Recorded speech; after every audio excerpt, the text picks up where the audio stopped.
Hey there, YouTube. What's up? This is Insomniac Austin here, bringing you your daily hit of news. Kind of a bit of a rough one today. We've got some bad news, some controversial news, presidential pick, some yay, my childhood happy news, and the Grammys are coming up. So stay tuned to get your rock and metal listings for who got nominated. Stick around. Today in world news and unfortunately more sad news.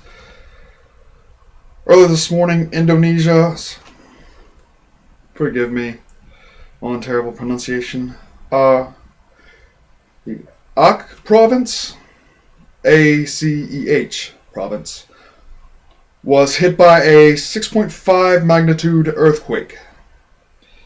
As I was taking these notes for the story this morning, there were 97 confirmed killed and 500 confirmed injured. However, due to the severity of many of their injuries, the death toll is due to rise.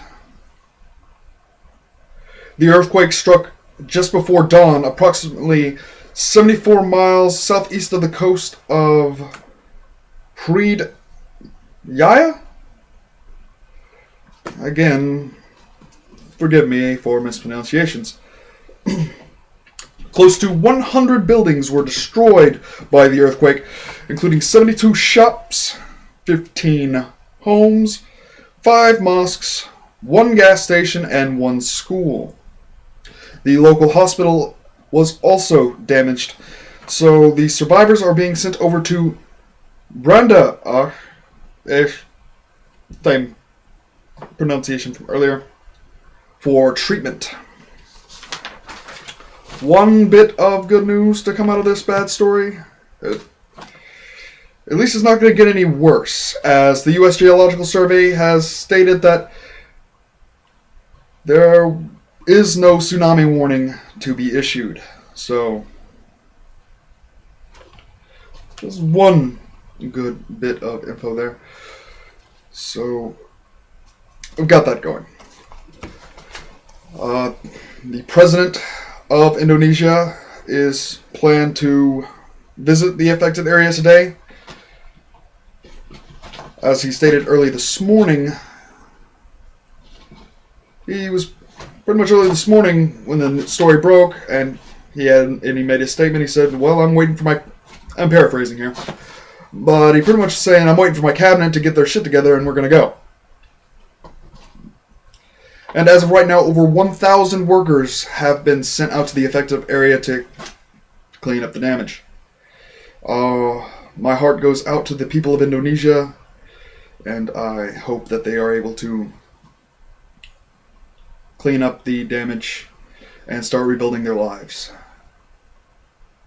as soon as possible.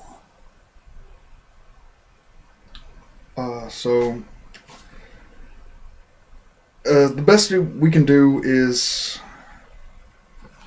I'm just going to throw a wild guess that probably the Red Cross is going to get involved before too long, so go ahead and donate there. I'll put a link in the description down below so you can donate to them.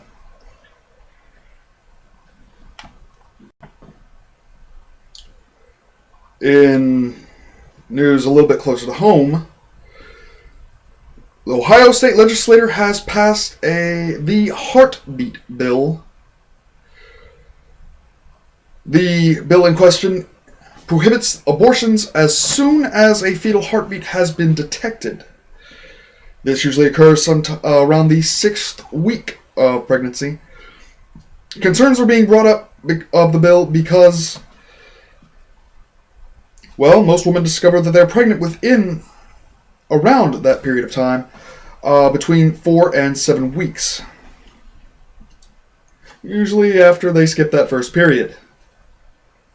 And go, hey, wait a minute, I should go get a test. The bill is now in the hands of Ohio Governor John Kasich. Well, it comes down to him to either veto or pass this bill. Now, major controversy around the bill goes around the bill also because, well, this is a touchy topic of abortion and women's health, that the bill directly challenges the Supreme Court decision that found women have a constitutional right to abortion, at least until the point of viability outside of the womb, which usually occurs around 24 weeks. The heartbeat bill in question is actually a provision made to a separate bill that would change the way child abuse and neglect is reported. Another major controversy around the bill is that it makes no exceptions for rape or incest, as many other abortion bills do in many other states. Now, those are the facts of the issue, and my own personal thoughts on this. Well, here's the thing. I, as a man with a penis and testicles, will never have an abortion. I will never need that procedure or have it performed on me in my entire life. It is not a decision I will ever have to make.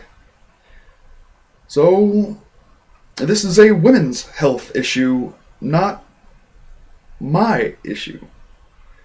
I believe that these sort of issues should be handled by women.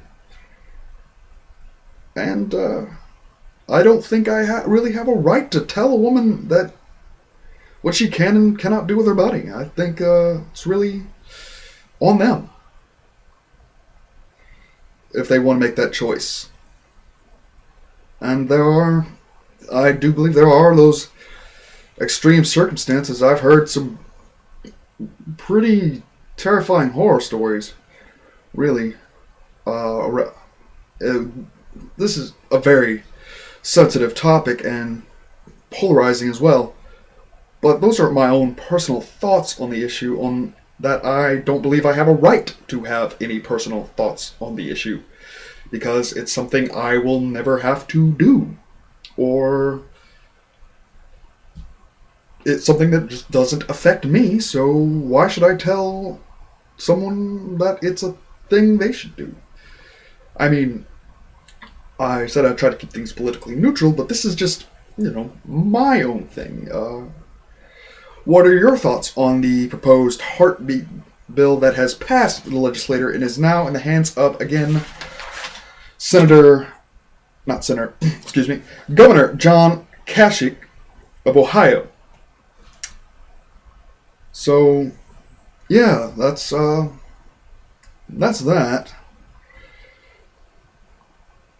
That's just my thoughts on it, and I'd really like to move on.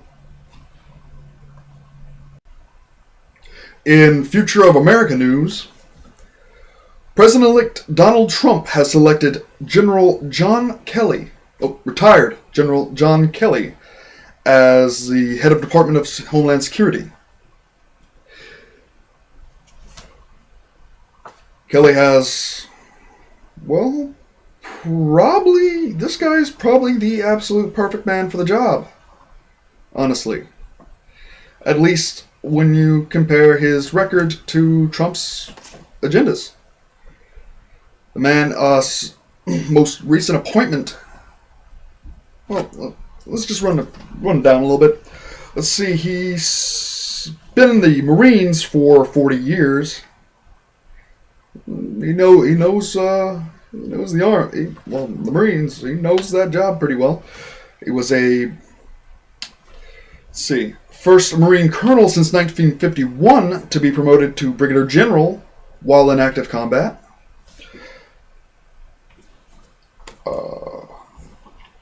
He also led troops into combat in Iraq back in 2003. And his last appointment before retiring was in U.S. Southern Command. So he pretty much kept an eye on the countries south of our border, like Mexico and Cuba. Especially Mexico, which we're planning to put a wall between us two. Which, keep those thoughts about myself, but you can probably tell by my tone I'm not a fan. I just think it's a giant waste of money.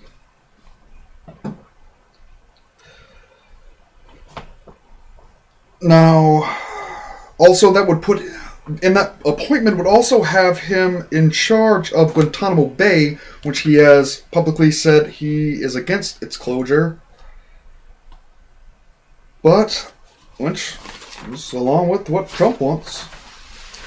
And really, that's the only two things. There's only really two things of any contention with the guy is compared to the only thing he's really clashed with the previous administration one was he wasn't for women in a full combat role, and he wasn't for closing Guantanamo, and that's pretty much it. Other than that, the guy is very. Other than those two little points of controversy, and I did a little bit of digging, if the guy seems qualified. Very much qualified for the job, and good for him. Again, that is retired General John Kelly of the United States Marine Corps, chosen to be head of the Department of Homeland Security. In Oh My Sweet God, the Future Is Now news, Sony, wait, do you people know what time it is? It's time to... Yes, because this man has just realized some news that makes him a very, very happy man. Well, my inner child is screaming at me, going, yay! Sony has announced Project Field, which is bringing us one step closer to that hologram Yu-Gi-Oh! Anime reality. Project Field integrates tablets and smartphones with trading card games like the real, actual cards. And essentially digitizing them to play them on your smartphone and tablet. I mean, check this thing out. Looks cool, doesn't it? Project Field is a set of pads that are equipped with an IC chip reader, Bluetooth, among other sensors. That'll be able to detect what cards are being played and, positions and whatnot.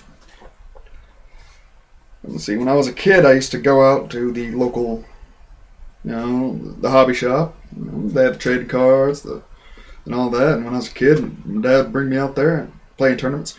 Always made semifinals, never the finals though. Damn.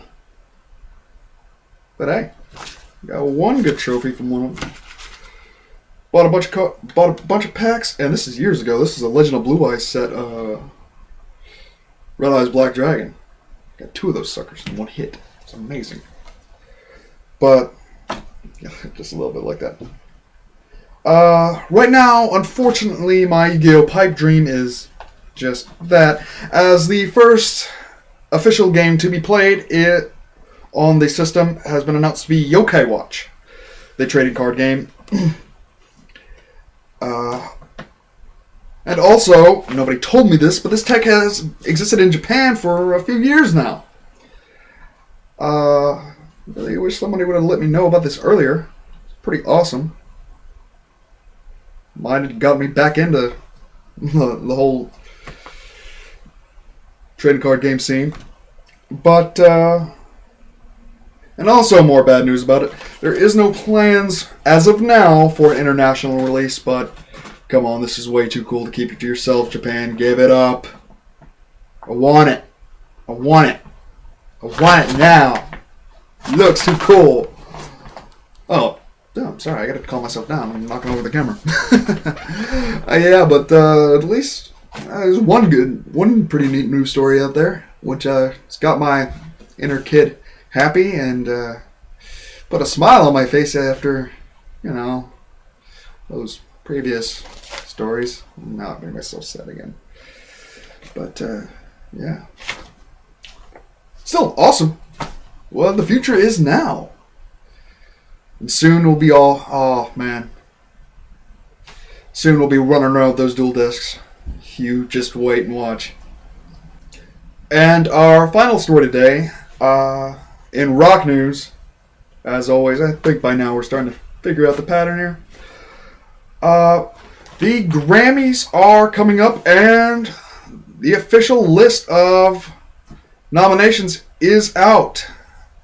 I will now read off the nominees and maybe a little discussion down below on who do you think should win. A little bit of debate going. Let's see, under Best Metal Performance, Baroness's Shock Me, Gojira's Silvera, Korn, Rotting in Vain. By the way, Korn, saw him not so long ago in Biloxi. Awesome show, caught a pic. Larger woman stepped on my toe, but... Not my toe, my hand. I mean, I went and got it. It was an amazing show. But I digress. Megadeth's Dystopia and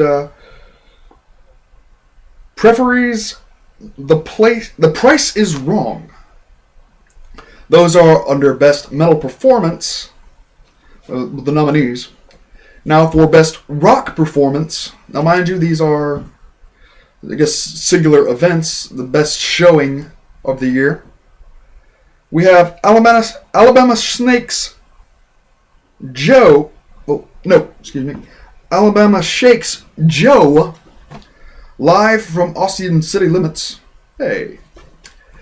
Beyonce featuring Jack White. What is Beyonce doing on this video? Oh, Jack White's there. That's cool. Don't Hurt Yourself. David Bowie's Black Star. Disturbed, Sound of Silence, the performance he did live on Conan. Oh, did you see that?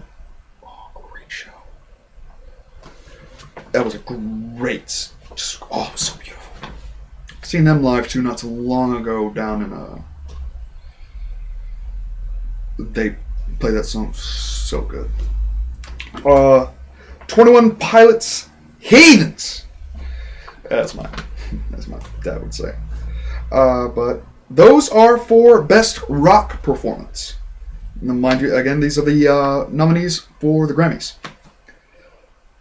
For Best Rock Song of the Year, we have David Bowie's Black Star. Highly Suspect, My Name is Human. Radiohead, Burn the Witch. 21 Pilots, Heathens. Oh, look at that. I get 2-0. Mind you, Bowie's on here a couple times. Now for Best Rock Album of the Year, according to the Grammys 2017. Blink-182's California. Cage the Elephant, Tell Me I'm Pretty. Gojira for Magma. Excuse me. Panic at the Disco. Death of a Bachelor. Weezer for Weezer. And finally, Best Alternative Music Album. We have Bon Iver, 22, A Million. David Bowie for Black Star. PJ Harvey, The Hope 6 Demolition Project. Iggy Pop, Post-Pop Depression. And finally, Radiohead, A Moon-Shaped Pool. And that's the rock and roll Grammy nominations. Rock and metal. Which, yeah, seems like we got ourselves some stiff competition this year. I mean, I've got my preferences, obviously, and I kind of took a little time because I'm a Huge Disturbed fan, obviously. I mean, I do look so much like David Draymond, don't I? And, Korn, like I said, I've seen them not too long ago, and they did put on one hell of a show. It was awesome.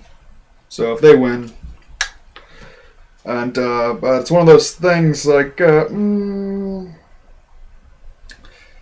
Bowie's probably gonna get one of these. There's just no way around it. That's just gonna happen.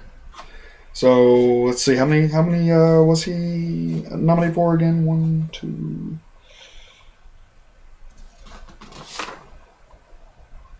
Three of them: alternative music album, rock song, and performance. Yeah, one of those is going to him, just no question. It's just going to happen. So, I placed your bets on that. And that's what I have in the news for you today. Some rough, some good, some happy, and some things are happening in the news. So, I ask you to please like, subscribe, and I will see you tomorrow with more news.